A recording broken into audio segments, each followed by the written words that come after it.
This video gives a brief overview of how a business can go about identifying and evaluating potential new markets. There are two occasions within the eco-innovation process where you'll need to do this. First, when you decide what markets you will target with your eco-innovation services. Secondly, when you support the companies you are working with to select the markets they will target with their new eco-innovative products.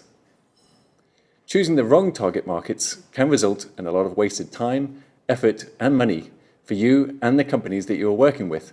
So it's really important to complete these activities thoroughly and effectively. There are a number of key points to keep in mind when you are identifying and evaluating potential new markets. First, you will need to use a wide variety of data sources to get the information you need.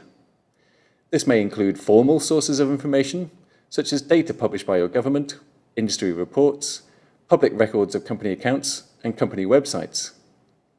But it should also include informal sources of information, such as social media and talking to industry experts, as these types of source can often provide interesting insights into the market trends and the challenges being faced in the market. When you apply the target identification template in the prepare phase, you will need to use these two types of data to select which markets to target with your eco-innovation services. And to help you do this, the sector supplements that accompany the eco-innovation manual provide suggestions for data sources that are relevant for the agri-food, metals, and chemical sectors. The second important point is that unlike a traditional market analysis, for eco-innovation, we also need to consider environmental, social, and economic aspects of sustainability as part of our market evaluation, rather than just the size and profitability of a potential market. This requires understanding the types of sustainability impacts that are associated with the value chain. And this means identifying sustainability hotspots and thinking about the sustainability benefits that the new products or services could offer. The manual provides suggestions for the type of data you will need to collect so that you can integrate sustainability criteria into your market evaluation. Once you have identified a market that could be profitable and offers the potential for big sustainability improvements, it is really important to reflect on the likelihood of successfully selling into that market. For instance, if as a service provider you are trying to sell your eco-innovation services to a new market, there are a few questions you need to think about.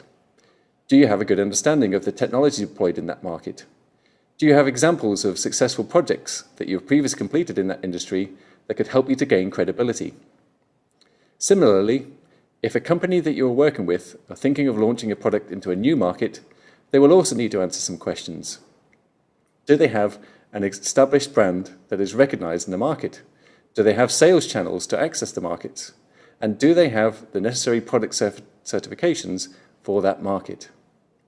So, evaluating markets is not simply about finding a good market, it also needs to be a market that matches with the strengths of the product or service that you can offer. So to wrap up, in order to identify and make good evaluations of new markets, you'll need to do these things. First, make use of a wide variety of data sources. Second, take environmental, social, and economic sustainability considerations into account. And third, think about the ability to serve the market.